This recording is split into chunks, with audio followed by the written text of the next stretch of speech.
there's a lot to do on this movie. So I was like, oh, okay, I don't have to concentrate on this bit, which is great. But Metro, he kind of hung out in my very unglamorous Sony lot studio where I was, hard at work. But, all of us, when we're working on this, we're all like just talking, how do we make the film better? How do we make the film better? Like that's self-love scene. Like I scored that, but we kind of felt it'd be better with a song. And it's that whole thing of all of us together, all working as collaborators, all with that one like view of just trying to make the best film possible. And there's so many amazing people on this film. And I think we all just fired off each other's enthusiasm, experimentation, and like sort of skills. You see someone else do something, you're like, shit, that's really good. I gotta make sure I'm not the weak link.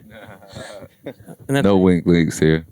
They had to hand off to each other also, right? There's a lot of scenes where we're kind of like going from score into a song and then a song back into score, and they have to be in constant communication with each other. So it's a lot of back and forth. Although I still want to know, he's sound designer. I still want to know how you do the loop on Annihilate, which have been like, I'm like, oh, I love that loop, but the industrial backwards, yeah, and it's so crazy because that sound like it reminds me a lot of like the 2099 and like the whole like industrial, just weird, like, Oh yeah, we love when you played that loop for us. We're like, that we need that in the movie somewhere. And it started with just that, and then just everything else got built around that. So this blend of score and songs, and just the role of music in total in this film, was there something that inspired you guys with how you wanted to approach that? Another film, or a filmmaker, or maybe not a film, or is it just something you came up with that felt right for the story you were telling? I mean, there's so many, but like the thing we've been chasing our whole lives is like Fantasia, which is that like animation elevated to an art form, presenting it as something that is like, even though it's about like teenagers and their emotional lives, it's been elevated to the point of fine art. And that's what I think Daniel does. I think that's what Metro does. I mean, one of the things I'm really like proud of with this score is I feel like you can listen to the score away from the film and you can sort of see every scene, because like we spent so much time on every scene on this and trying to make sure everything connects. Every world has its own vibe. It's not like we're just going to reuse these bits of score here, and here.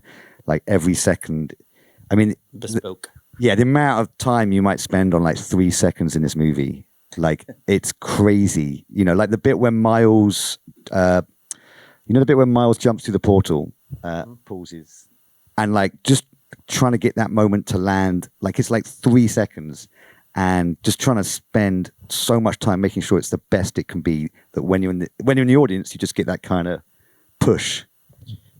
And for us, we can talk about how the music we want to feel in the music, right? We're not going to, we don't have the vocabulary to talk about anything really other than being like, we want the audience to feel this way here, and we want to feel this way, and we can feel more this way, and then let the geniuses do their genius work. Yeah, like in the beginning at Guggenheim, like I'd originally scored that scene in some ways like in slightly more action kind of beats.